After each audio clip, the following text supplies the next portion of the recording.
안녕하세요. 형광펜 성경과 함께하는 성경 공부. 오늘은 스가랴 2장입니다. 내가 또 눈을 들어 본즉 한 사람이 청량줄을 그 손에 잡았기로. 이 청량줄을 잡았다라는 것은 아마도 16절에 나왔던 1장 16절에 예루살렘 위에 먹줄을 치었더라라는 것이 있는데, 그것과 연관이 되고 있는 것 같습니다. 지금 예루살렘을 다시 재건하려고 그렇게 청량줄을 잡고 있는 거거든요.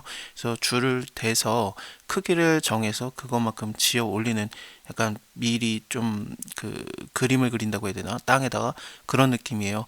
그래서 청량줄을 그 손에 잡았기로 네가 어디로 가느냐 물은즉 내게 대답하되 예루살렘을 청량하여서 그 장광을 보고자 하노라 할 때, 장광 넓이와 길이를 보는 건데, 이렇게 정확하게 줄을 재서 쌓아 올리는 거죠, 예루살렘을요. 이 청량줄을 들고 있는 자는 당연히 메시아로 보여져요. 그래서 메시아를 통해서, 예수님을 통해서 예루살렘이 다시 재건되는 그런 느낌이 있습니다. 실제로 예루살렘 성전이 다시 지어지는 거, 그것도 있겠지만 이건 좀 더 메시아적인 거라고 생각을 한다면은 예수님을 통해서 완성되는 하나님의 나라, 그것을 생각할 수 있을 것 같아요. 내가 말하는 천사에게 나아가매 다른 천사가 나와서 그를 맞으며 이르되 너는 달려가서 그 소년에게 고하여 이르기를 예루살렘에 사람이 거하리니 그 가운데 사람과 육축이 많으므로 그것이 성곽이 없는 촌락과 같으리라. 이 성곽이 없다라는 게 좀 특이해요. 왜냐하면은 모든 나라들은 자기네 국경을 보호하는 성곽이 있지 않겠습니까? 근데 그런 것이 없다라고 하는 게, 이런 성곽이 없어도 얼마든지 보호가 가능할 만큼 큰 힘이 있어야 되거든요. 근데 여태까지 그런 나라가 없었어요. 중국 같은 경우에도 만리장성을 짓고, 또 다른 나라들도 이제 벽을 짓고, 지금 현재 미국과 멕시코에서도 그 벽을 짓고 그러고 있지 않습니까? 근데 어떻게 성곽이 없는데 보호를 받을 수 있는가? 여호와의 말씀에 내가 그 사면의 불성곽이 되겠다. 하나님 스스로가 그 불성곽이 되어줄 거기 때문에 얼마든지 보호를 받을 수 있는 거죠. 불이라고 하면은 당연히 보호를 뜻하기도 하지만 대적을 멸하는, 그런 대적을 사르는 불이 또 생각나기도 합니다. 그 가운데서 영광이 되리라. 여호와의 말씀에 내가 너를 하늘의 사방 바람같이 흩어지게 하였거니와 이제 너희는 북방 땅에서 도망갈 것이다.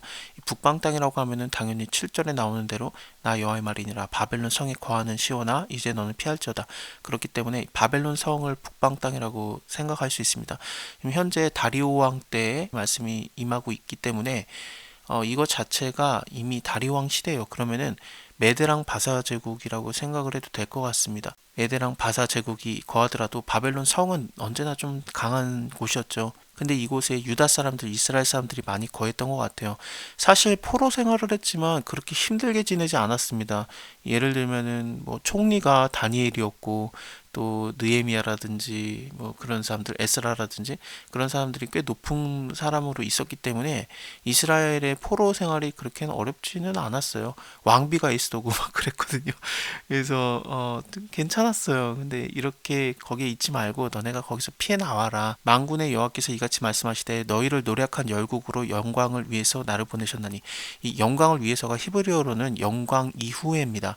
이스라엘에게 영광이 임한 이후에 나를 보내셨다. 그렇게 생각하면은 뭔가 메시아를 통해서 다시 회복되는 그때를 얘기하는 걸 수도 있을 것 같은데, 근데 정말로 이 상황에서 뭔가 좀 메데랑 바사 제국에, 페르시아 제국에 안 좋은 상황이 일어나고 있기는 했었습니다. 일단은 무릇 너희를 범하는 자는 그 눈동자를 범하는 것이라 내가 손을 그들 위에 움직인즉 그들이 자기를 섬기는 자들에게 노략거리가 되게 하겠다. 하나님이 손을 좀만 움직여도, 그러니까 쉽게 힘을 들이지 않고 해도 이 메드랑 바사 제국이, 페르시아 제국이 자기네들이 다스리던 자, 그래서 이제 페르시아를 섬기던 나라에게 오히려 노략거리가 되게 하겠다라는 건데, 국경 지역에 그리스가 있어요. 근데 그리스가 마라톤 전투에서 이깁니다. 이 말씀이 임한 다음에 약 30년 후에 일어나는 일이거든요. 그래서 실제로 좀 약간 비틀비틀하는 때가 오기 시작합니다. 너희가 만군의 여호와께서 나를 보내신 줄을 알리라. 여호와의 말씀에 시온에 따라 노래하고 기뻐하라. 이는 내가 임하여 너희 가운데 거할 것임이라. 그날에 많은 나라가 여호와께 속하여 내 백성이 될 것이다. 많은 나라들이 하나님께로 오기 때문에 하나님의 백성이 되고, 단지 유다 이스라엘의 그런 혈통을 따라가는 것이 아니라 얼마든지 예수 그리스도를 믿는 자들은 다 하나님의 백성이 되는 거죠. 나는 너 가운데 거하리라. 네가 만군의 여호와께서 나를 보내신 줄 알리라. 여호와께서 장차 유다를 취해서 거룩한 땅에서 자기 소유를 삼으시고 다시 예루살렘을 택하리니, 예루살렘을 택한다라는 게 예루살렘에서부터 천국의 복음이 전파되기 시작하잖아요. 그거는 요한복음 1장이라든지 누가복음 1장, 뭐 4장 여러 군데서 이거에 대해서 얘기가 나오고 있는데, 그렇습니다. 예루살렘과 온 유대와 사마리아 땅끝까지 이르러 내 증인이 되리라. 예루살렘부터 천국 복음이 전파되기 시작하는 거죠. 무릇 혈기있는 자들이 여호와 앞에서 잠잠할 것은 여호와께서 그 성소에서 일어나심이라 하라 하더라. 자, 오늘은 여기까지 보고요. 다음에 3장에서 대제사장 여호수아는 여호와의 사자 앞에 섰고 사탄도 이렇게 우편에 서 있는 좀 특이한 상황이 일어나게 되는데 이거에 대해서는 다음 시간에 이어서 보겠습니다. 감사합니다. 다음에 뵐게요.